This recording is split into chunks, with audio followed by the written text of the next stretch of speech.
Hello students, in the last 5 videos we have tried to understand what the essayist A.G. Gardiner wants to tell us about on saying please. Today we begin with the brainstorming section. The very first activity, it wants you to discuss a few ideas which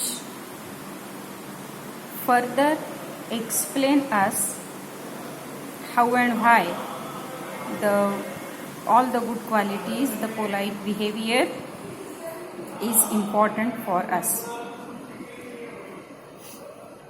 So here are the ideas: humility, self-esteem, gratitude, courtesy, generosity, sympathy and empathy. The question very clearly states you to discuss the ideas in group, which is practically not possible. So I will just help you understand the ideas.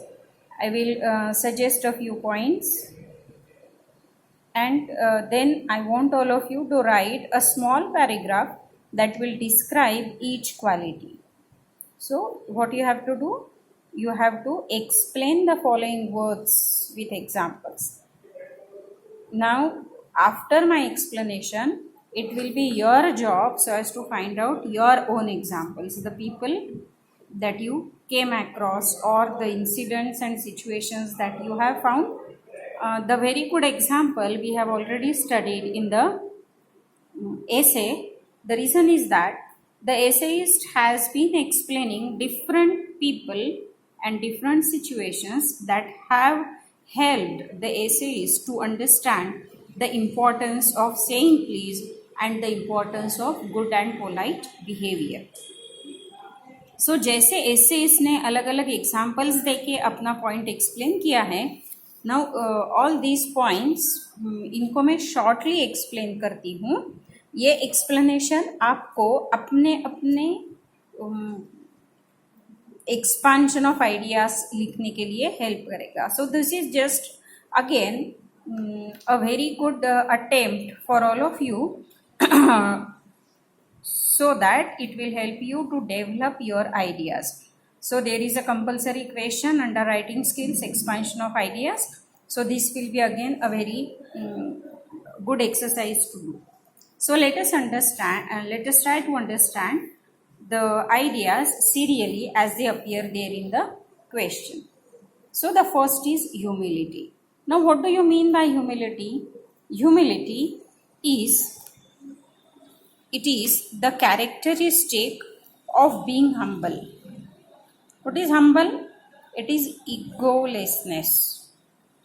इसी को हम कहते हैं modesty, यानी विनम्रता.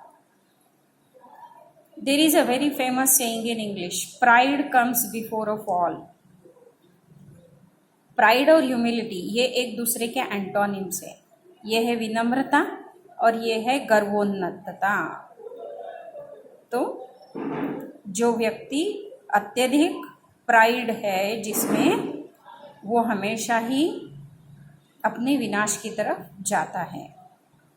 Humility helps one two understand the importance of others. जब हमने विनम्रता है तो हम दूसरे का महत्व समझते हैं, हमारे चारों ओर जो भी परिस्थिति है उसका महत्व समझते हैं. With humility one can achieve perfection. और विनम्रता से यदि हम कोई भी काम करने चले तो हम हमेशा ही अच्छा ही काम करते हैं. So this is how humility is one of the foremost qualities that every human being must acquire. The second point is self-esteem. Self-esteem क्या है? Self-esteem is self-respect. आत्मसम्मान जिसे कहते हैं.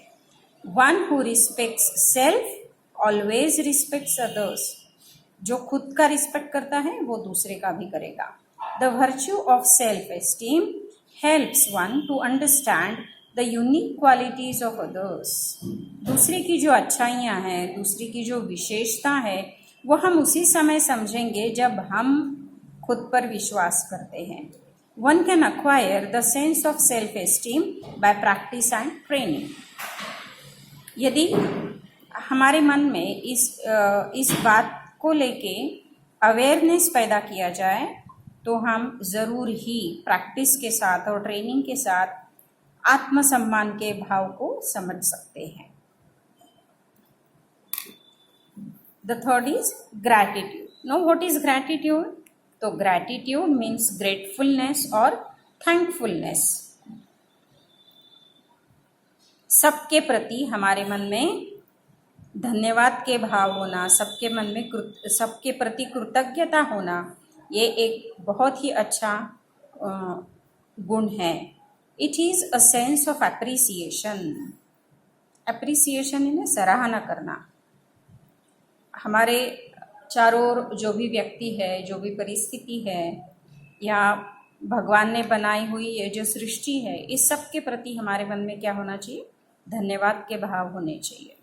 Expressing our thankfulness to everything and everybody who have helped us to grow, to learn, to flourish, to prosper और acquire makes us healthy and positive. अपनी positivity बढ़ाने का एक अच्छा तरीका है कि हम सबके प्रति धन्यवाद ज्ञापन करें, सबके प्रति हमारे मन में कृतज्ञता के भाव हो.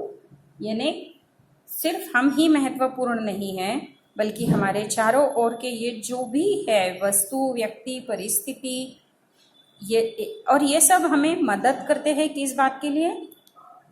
To grow, to learn, to flourish, to prosper.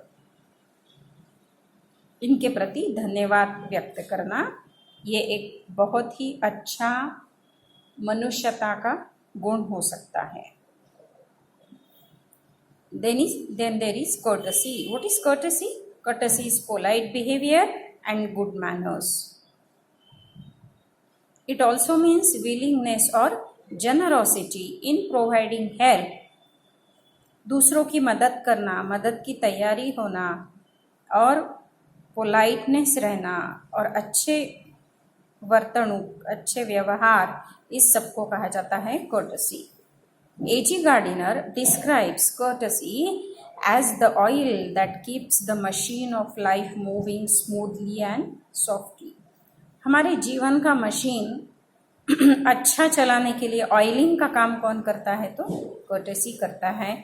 ऐसे the essayist has already explained us. The next quality is the quality of generosity. Now what is generosity? Generosity is the act of being kind and big-hearted. दयापूर्ण व्यवहार, इसे generosity कहेंगे. It is the quality that allows us to help others and also teaches us to give others. हमें दातृत्वता का गुण आता है, हमें दूसरे को देने की इच्छा होती है और इसीलिए फिर हमारा मन कैसा होता है? Big hearted. हमारा मन भी बड़ा हो जाता है. The quality of selflessness helps us to understand others and their needs. हम दूसरों को समझते हैं, उनकी ज़रूरतों को समझते हैं और हम उनकी मदद करते हैं. तो इसे क्या कहा जाता है? जनरोसिटी. अब कोविड के इस दौर में हमने समाज की जनरोसिटी को अलग अलग तरीके से देखा है. Generosity is one of the greatest virtues. एक बहुत ही महत्वपूर्ण गुण माना जाता है जनरोसिटी. फिर है सिंपथी. सिंपथी यानी क्या है? सिंपथी यानी दया, दया के भाव. When we feel pity and sorrow for someone else's misfortune. किसी के साथ कोई दुर्घटना होती है या किसी का बुरा वक्त है तो उसकी परेशानी को समझना ये होती है sympathy. It develops good understanding of our fellow beings. यदि हमारे मन में सिंपथी है तो हमारे साथ जो लोग हैं उनको हम अच्छे से समझते हैं. Like generosity and humility, sympathy is considered as a noble virtue. यह अगेन एक सद्गुण माना जाता है. Sympathy must be practised for the greater benefit of the humanity. Humanity यानी हमारे सभी मनुष्य हमारी मनुष्यता को यदि हमें और अच्छा बनाना है तो हमें सिंपैथी को समझना पड़ेगा, हमें दया को समझना पड़ेगा। और सिंपैथी के बाद है एम्पैथी। अब एम्पैथी यानी होता है दूसरों के भाव समझना। सिंपैथी के बाद आती है एम्पैथी। पहले हम समझेंगे दूसरों का दुख और फिर समझेंगे उनके भाव। और भाव कैसे समझेंगे? तो हम उनके जगह पर अपने आप को रखकर। ये एक समझने वाली भावना है। एम्पैथी एंड सिंपैथी, ये दोनों गुण हमें और दयापूर्ण बनाते हैं, कारुण्य से भर देते हैं, और जिसकी वजह से हम एक दूसरे की समस्याएं समझकर उसकी मदद करते हैं। तो all these are the virtues: humility, self esteem, gratitude, courtesy, generosity, sympathy and empathy.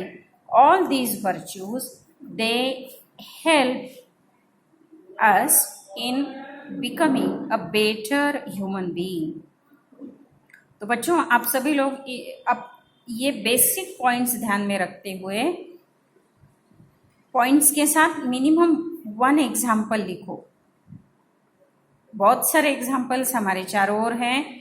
You will come across many examples in the text itself. You can use them so as to write the expansion of every idea.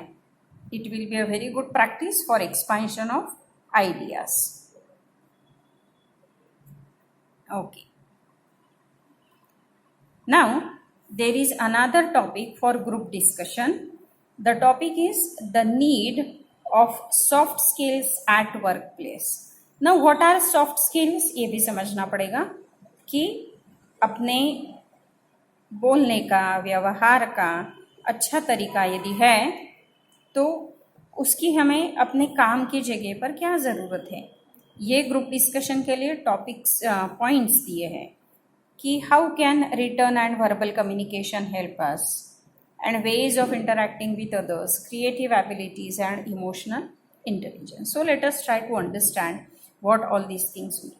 What do you mean by written and verbal communication? Then सबसे पहले तो हमें group discussion जब कर रहे हैं तो हमें ये बताना पड़ेगा कि ये जो टॉपिक है, whether you understand the meaning of it, the need of soft skills at workplace.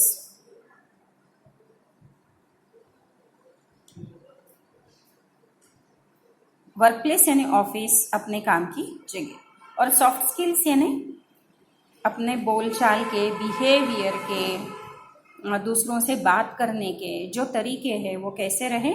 तो जैसा हमने अभी ऐसे में भी देखा और अभी पॉइंट्स जो डिस्कस किए कि अच्छा व्यवहार होना चाहिए, सामने वाले को समझना चाहिए, एक दूसरे की मदद करना चाहिए, प्लीज़ और थैंक यू का उपयोग करना चाहिए, एक दूसरे की हेल्प के लिए जो जो हम कर सकते हैं वो सभी करना चाहिए।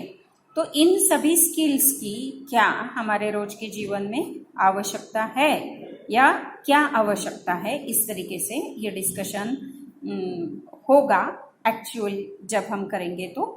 But for the time being, you need to understand the topic and also you have to write it. अब इसमें जो कि पॉइंट्स है, रिटर्न एंड वर्बल कम्युनिकेशन। अब रिटर्न कम्युनिकेशन क्या होगा?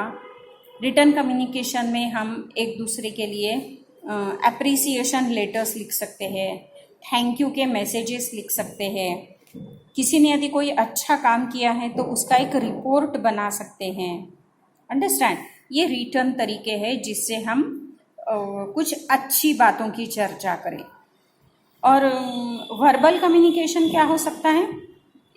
Use of please and thank you, polite request and permission. या आपको पता है कि आजकल जगह जगह सभी साइन बोर्ड्स लगे रहते हैं, तो ये साइन बोर्ड्स का उपयोग, ये भी एक सॉफ्ट स्किल का उपयोग है। Ways of interacting with others, हम दूसरों के साथ कैसा व्यवहार करें, हमारा व्यवहार ये हमेशा ही कैसा होना चाहिए, generous, sympathetic, then humble, courteous, full of sympathy and empathy। ये हमारे दूसरों के साथ या हमारे साथियों के साथ व्यवहार करने का तरीका होना चाहिए। क्रिएटिव एबिलिटीज, हमारे जो सॉफ्ट स्किल्स है, ये सॉफ्ट स्किल हमें क्रिएटिव कैसे बनाएंगे, तो जो भी कुछ अच्छाइयाँ या जो भी कोई अपेक्षित कार्य, उसके बारे में अच्छा रिपोर्ट तैयार करो, उसको अच्छे से प्रेजेंट करो। जैसा हमने अभी भी देखा कि एप्रिसिएशन के लेटर्स लिखो, रिक्वेस्ट के लेटर्स लिखो, या कुछ अच्छे वीडियोस बना के शेयर करो। ये भी एक तरीका है जिससे कि जिससे कि हमारी वर्क प्लेस या हमारे काम की जगह को हम अपने सॉफ्ट स्किल्स का उपयोग करके और उपयोगी या और अच्छा बना सकते हैं। इससे हमारा इमोशनल इंटेलिजेंस भी बढ़ता है, इमोशनली भी हम ग्रो होते हैं यदि हम सॉफ्ट स्किल्स का उपयोग करते हैं। हमारा भावनिक व्यवहार भी बहुत अच्छा होता है, जिसमें हम दूसरों के प्रति अपना आदर भाव व्यक्त करेंगे, संवेदनाओं को व्यक्त करेंगे, हम एक दूसरे को मोटिवेट करेंगे, खुद का और अपने साथियों का भी आत्मसम्मान बना के रखेंगे। So use all these points and write a group discussion on the need of soft skills, and also write the expansion of these ideas that we have discussed just now.